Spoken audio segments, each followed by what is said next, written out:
Emergency podcast here. I wanted to bring to everyone's attention a potential issue.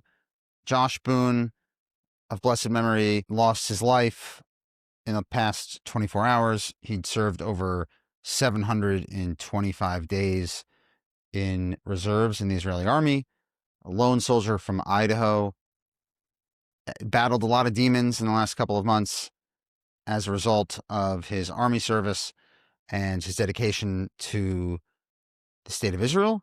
And there's a little bit of a back and forth about whether or not he can be buried at Har Herzl. I thought it was important for people just to understand the issue. Of course, there's many people who are dealing with all sorts of mental challenges and struggles as a result of not even fighting, but just surviving the past 2+ years in Israel, let alone many of the brave young men and women who served and continue to serve in the IDF. So Josh's story is not unique.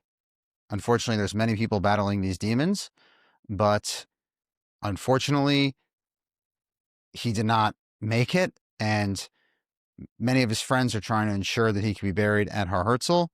They assumed it would be a bit more straightforward, but because he was not active in the reserves when he died, there's been considerable pushback. They asked me to try to publicize this matter. So if anyone has any ideas or any solutions to ensure that Josh can be buried at Har Herzl, it'd be greatly appreciated. And it's one of those things where he gave over 725 days of his life to defend the Jewish people and paid a major mental price as a result. So the proper dignity, the proper respect would be to allow him to be buried at Har Herzl and not removed from the military echelon. It's unfortunate that this is even really a discussion because the mental stress, the mental strain is a direct result of him being in reserves for so long. The least that we can do is try to speak out and ensure that he can be buried properly in Har Herzl. It's what he would have wanted. According to many friends who had spoken to him, this is a topic that did come up amongst IDF soldiers before they went into war. So this is something he'd talked about, and his entire mental framework, his mindset was dedicated towards the IDF and trying to protect the Jewish people, trying to find, secure the hostages. And he was a real soldier. He did everything he possibly could.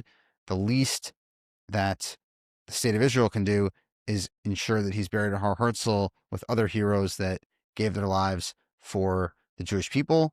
Josh Boone went well above the call of duty, served over 700 days of reserves, and paid a very, very steep price. And now that he has passed on, it's extremely important that he's able to receive the proper dignity, and that's a burial at Har Herzl.